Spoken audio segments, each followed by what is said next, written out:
Merci de nous rejoindre. Vous pouvez nous regarder et nous écouter, notamment sur la page Facebook de Radio J, puisque nous sommes en Facebook Live comme tous les matins. Dans quelques instants, 7h45, Christophe Barbier et sa voix de crooner et son invité Sandro Gozzi, député européen Renaissance. Bonjour messieurs. Bonjour Ilana. Et ravi d'être avec vous et très heureuse aussi d'accueillir Myriam Barouk. Alors avec Christophe et avec Myriam, on va faire ce magnifique générique. Vous êtes prêts ? Jingle. Le billet Shabbat. C'était incroyable.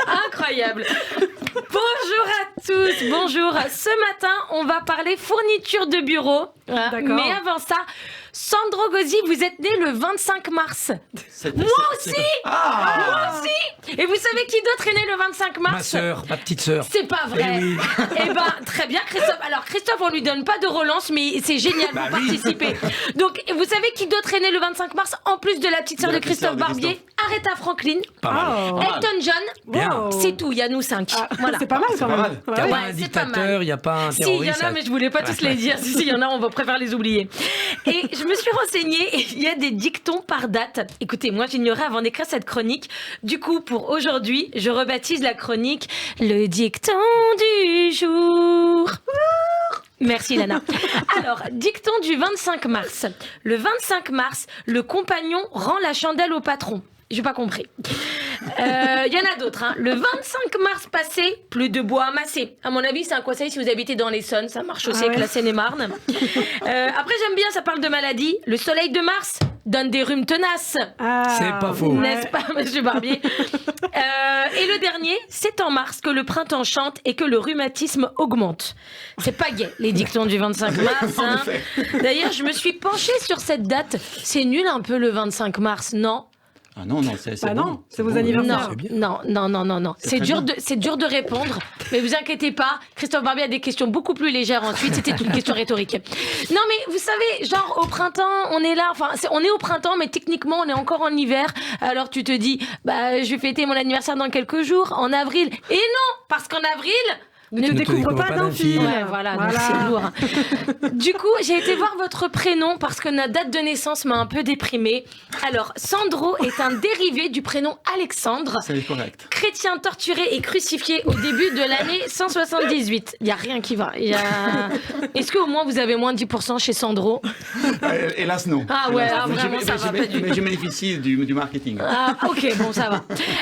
La signification du prénom Sandro, du coup, j'ai été voir. Alors là, incroyable. Écoutez bien, vous aussi, vous qui êtes en train de touiller votre café chez vous. Sandro est connu pour être un ami loyal et fiable. Il consacre beaucoup de temps à être présent pour aider son entourage. Il sait faire preuve d'une grande qualité d'écoute et prodiguer des conseils toujours avisés. On est d'accord, c'est votre directeur de campagne qui a écrit ça. Absolument.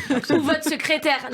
Non, c'est la vérité objective. C'est impossible. Tous autour de la table et vous aussi chez vous, pensez à toutes les qualités que vous recherchez chez un homme politique. Elles sont dans cette définition. C'est un peu gros là quand même, c'est un peu gros. Et d'ailleurs, qui dit secrétaire dit bureau, qui dit bureau dit fourniture de bureau. Vous voyez, voilà. Après vous dites que je fais pas de transition. Alors, et j'ai réalisé cette semaine que j'avais plus de stylo à la maison, plus de scotch, plus d'enveloppe. Mes provisions sont finies. Avant, je travaillais dans un bureau, pas du tout, même pas en rêve. Avant, je travaillais dans un bureau, donc je piquais les fournitures de bureau. J'allais pas chez Office Dépôt.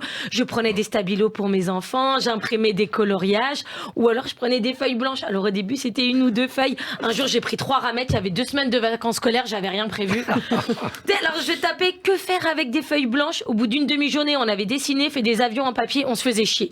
Vraiment, en rentrant, j'avais envie d'engueuler mes patrons. C'est nul les ramettes. Pourquoi vous mettez pas des PlayStation à côté des imprimantes? Mes enfants jouaient pendant des années avec des post-it et des agrafes. Ton patron te refuse une augmentation? Eh bien, qu'à cela ne tienne. Pique-lui un tapis de souris. Tremble le patronat, tremble le MEDEF. L'employé mécontente agit. Et c'est bientôt l'anniversaire de Rachel. L'année dernière, elle a eu un tonnerre pour photocopieur. Rachel, c'est votre fille, il faut le dire. Oui, quand même. Écoutez. Non, ils le savent, les auditeurs. Mais merci, monsieur Barbier, ils le savent. Ils l'ont entendu. Sinon, faut écouter plus souvent Radio J, il y a un souci.